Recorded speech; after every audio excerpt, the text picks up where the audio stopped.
Hello everybody, in today's video I'm going to be showing you the best way to design a logo. There's lots of different ways of doing it, but in this video I'm going to show you my way.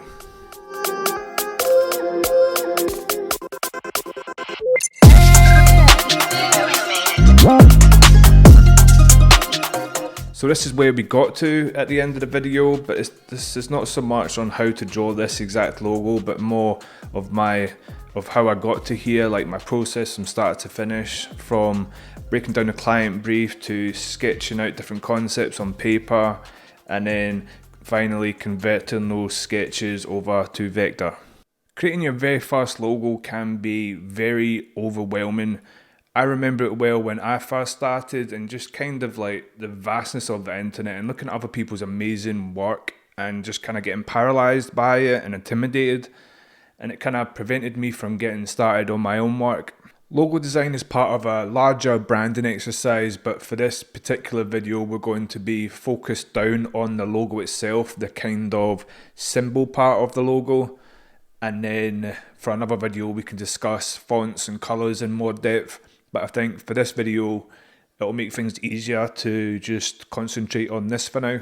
Okay, so the first step, the easiest one, is to go and read the brief that your client has spent ages crafting and getting ready for you. I'll wait right here.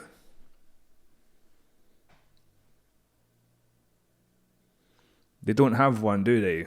Creating the brief is one of the most suckiest parts of being a creative designer, and trying to pull this information out of your client can sometimes feel like pulling blood from a stone.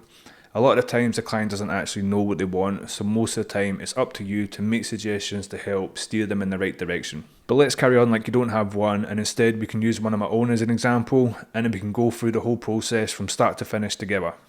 So here we have a brief from Jack at Saltwater Yachts. He's looking to rebrand his company, saying that he's not happy with his current logo, stating that it isn't modern, minimal, and doesn't have a high-end feeling to it. He then goes on to talk about that the new logo must be clean, attractive, and must represent his business in a glimpse of an eye. The logo must be as minimal as possible, and the final design must represent a boat. And bonus points if we can incorporate an S into the design. He's not set on the colours, but would prefer a bluish colour for obvious reasons, and logo text must be in uppercase. Okay, so the main points we need to take from that brief are that the company's name is Saltwater Yachts. The logo should be minimal, clean and modern. The logo must include a boat, and we should also try and incorporate an S into design. Bluish watercolour possibly, and the logo text should all be capitals. Alright, so the next step is competitor analysis. All we're really going to be doing is grabbing other people's logos and comparing them within the same boat niche as us. So it's going to help us with a couple of things. Number one, it will allow us to see how other brands are communicating their values in an industry that we might not really understand that well. Boats I kind of understand, but it'll be good to see if there's any kind of consistency with the types of logos they have, like the way they develop them, the colours they use, the fonts they use, and probably the biggest perk of competitor analysis is to really have some kind of boundaries to your own creative work. There's a term that we use quite a lot called the designer kiss of death, and it's a mistake I see it recurring a lot with new designers, where they just think that they need to create a really cool, hip looking logo and the client will love it. But that's far from the case. Like, you wouldn't create a minimal, modern and clean logo for, let's say, a kid's toy shop, and instead it would be more colourful, playful and friendly. And that's basically what we're about to find out now with our competitor analysis. So like, all I've done here is I've gone into Google and I've searched for yacht company logo. And all we're doing now is we're going back to the client brief and remembering what it was he asked for. So he wants a clean, minimal, modern logo that depicts a boat. So then we're going to go through all these images and look for images that we feel match what he's wanting. So like, for example, this here, I like the look of this. It's clean, sleek, minimal, and it depicts a boat. So I would save this to a file and we would go through. We want different variations as well. So things that we can compare. So again, I would save this, possibly this. And right now we're just getting ideas and inspiration. We're not going to copy any of these designs, but it just gives us an idea of things, what to do and things not to do. Again, I like the look of this one. I'm just really brainstorming at this point. So like here with this sail, I think I could work an S into that sail. I'll show you a bit later on. It might work, it might not. Again, like, and here, so like this wave pattern at the bottom, we can incorporate an S into that. So right at the moment we're just getting ideas, brainstorming, putting together all these images, and now what we're going to do now is we're going to dump them into, like, I'm going to put them into Illustrator so that I can move them around and organize them. But if you don't have Illustrator, you can even use Microsoft Paint, you can use Microsoft Word, Google Docs, whatever you want. Just any way you can get all the images together and group them, and I'll show you that process now. Okay, so I just kind of saved all the images and dumped them into here. You can save them to anything you like. I'm going to start grouping them in a second. I'm using Illustrator, but PowerPoint, Google Presentation and Photoshop will work the same. Just use whatever you've got. Alright, so I've got everything grouped together now. The whole process took about 15 minutes. I was able to dump a good amount of logos in here, and I was able to move them around quite quickly. Certain niches you may need to search a lot harder and it may take a bit longer. But basically all I've done is organise them into different categories. This end I have really simple logos. Over here I have quite radical logos, and here I have clean logos, and in the middle here I have the logos that closely resemble what the client has asked for, kind of clean and minimal looking logos. So I found that process really quick and easy, and it's super helpful when moving on to sketching out our ideas for the logo. We can now use these logos as a reference on really what not to do when creating our own, and we can also take certain features of these logos and use them as inspiration. At this stage we can go back to the client with our analysis and discuss the thoughts in more depth, just to make sure that we're both still on the same page. The client can also give some more feedback here on which of the logos he likes and which he doesn't.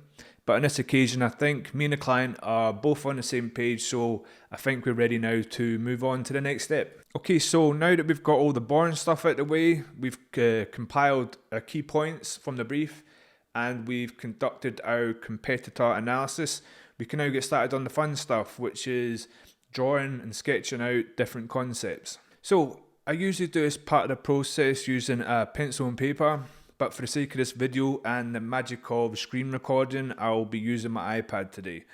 You don't need to be good at drawing. I'm actually a really terrible sketcher, as you'll see in a second.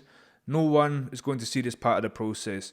You're not going to be sharing it with the client or your friends or family. Just unfortunately for me today, I will be sharing my terrible skills with you guys. This isn't about the final product. You will take your sketch onto a computer later and we'll tidy it up there. It's all just about getting those ideas out and creating that final concept for you to build off of. It may take 10 or even 20 terrible versions that don't work or make sense, but I promise you, if you keep drawing out ideas, you will eventually have a couple that can potentially work. So what I normally do is set a timer for half an hour and just draw anything that comes to mind, no matter how stupid the idea is. It's better to have it sketched out in front of you so then you can at least look back on what doesn't work. Okay, so what I'll do now is I'll screen record myself on the iPad, just sketching out different ideas, and then you can see like my full process on how I got to that final concept.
So I decided to go with this sketch after cleaning it up a bit.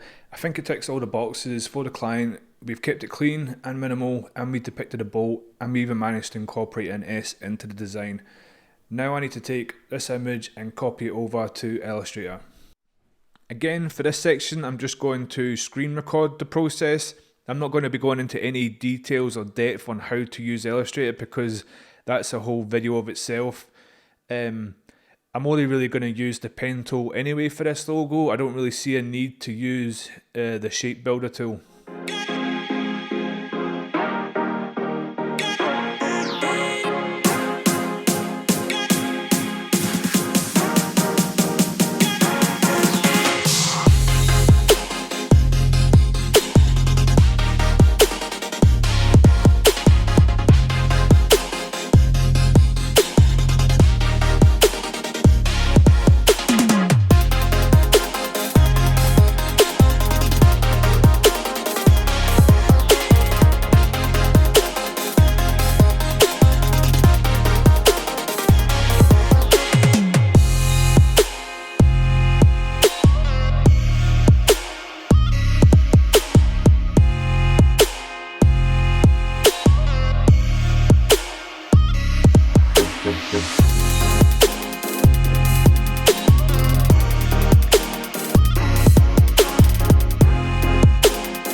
And here we have this fantastic final concept. Fingers crossed the client likes it. I feel like we've now developed this solid concept right from our client brief through to our competitor analysis and sketching out our different ideas on paper. And now we have this tidier version completed on Illustrator. And I think it's now at least at a stage where we can discuss this concept with our client. And that's really it for today's video. I'll do some future videos on things like font and colour, and we can also do more of a deep dive into Illustrator. We'll maybe just start with a video on the basics of that. Once they're out, I'll link them down in the description below. Thanks for watching the video. I hope I helped some of you guys out. If there was any parts of the video where you did learn something new, maybe let me know down in the comments. And while you're there, you can give me some advice on what to do in my next video. I guess that's it. Hopefully see you again in my next one.